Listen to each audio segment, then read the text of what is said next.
main threat, again, is along and west of I-65, but there is that slight risk for a 2%, 5% chance that you could see a small tornado come into a little bit east of I-65 there. So be ready for a tornado watch and tornado warning, and a reminder that a watch means conditions are favorable. It would not surprise me to see a watch tonight, but a warning means that it's a storm's been identified as strong. Either this tornado is imminent or already occurring, and it's coming your way. So a warning means take action. A watch means be prepared. And then just quickly, I'm going to just show you the graphics for the wind and the hail. Tonight's mostly a wind and potential tornado threats. There is that chance for severe hail as well, so everything's on the table, but there's a lot of wind energy in the atmosphere for tonight into Saturday, within thunderstorms and outside of thunderstorms. So be prepared for wind all around, especially of the severe variety when storms pop up, that we could see easily gusts over 60 miles per hour, maybe even upwards of 70, 80 miles per hour. So just be prepared there on the wind side. All right, so here's the timing. So as we get into the western part of the state, we're looking at, and these are all Eastern times now, 11 p.m. to 2 a.m. Eastern time. So, after dark for the west in the Purchase region. As we start getting towards I-65 and anywhere west of that, you're looking anywhere from 2 to 5 a.m. As the storm system kind of dies down towards the east of I-65, you could still see some storms between 5 and 8 a.m. Eastern. But then as you get to the east, there's little threat. We're really expecting, and this is for tonight, I should say. Tonight, we're expecting little threat for the eastern part of the state because of the fact that the storm is really going to just kind of lose energy as it heads across the state. So just keeping that in mind there for tonight. All that to say, that was round one. So now let's cover round two. There's another round of severe weather that gets going on Saturday into Saturday night. And the primary threat here is going to be localized flooding, especially in the evening. There's going to be a lot of heavy rain and a big thunderstorm complex. Our confidence is on the lower side of medium for any severe weather, and that's because there's a lot of cloud cover that will be across the state on Saturday. And therefore, we're not sure how much instability we're going to be tapping into.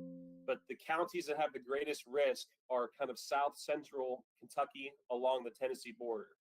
That's where we could see some severe weather potential as the greatest threat there.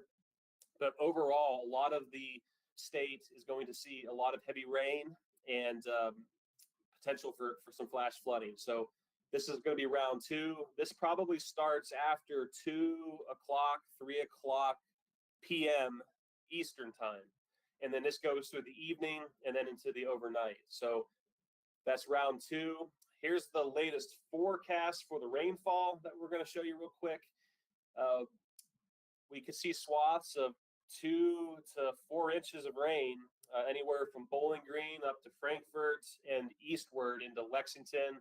The Lake Cumberland region is at risk for some excessive rainfall there. And there is a flash flood watch out for this.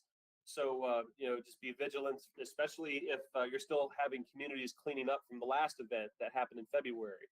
If you have a lot of debris and things in local area culverts or sewer systems and things like that, even a little bit of rain could cause you some issues. Localized flash flooding here and there, and even some elevated river levels. So just keeping that in mind. The Green River is forecast to go in the minor flood next week. That's kind of the main river that's going to see a good bit of water in it.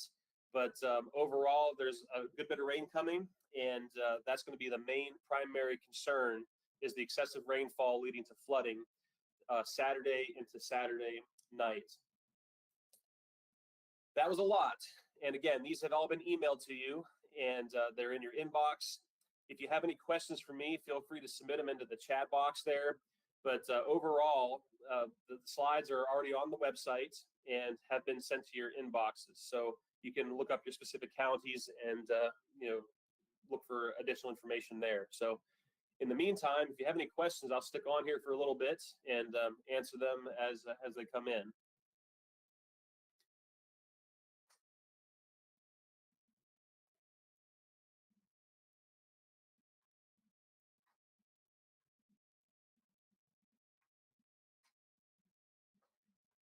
I'm not seeing a lot of questions, so for those that want to jump off, thank you for attending today. I appreciate your time and attention and helping spread the message and keeping your folks safe. All right, I got a question here about how fast will the storm motions be with the QLCS. We're seeing motions that might be between 50 to 60 miles per hour. So this is going to be a very fast moving system tonight. Now, tomorrow is a little bit of a different story. You might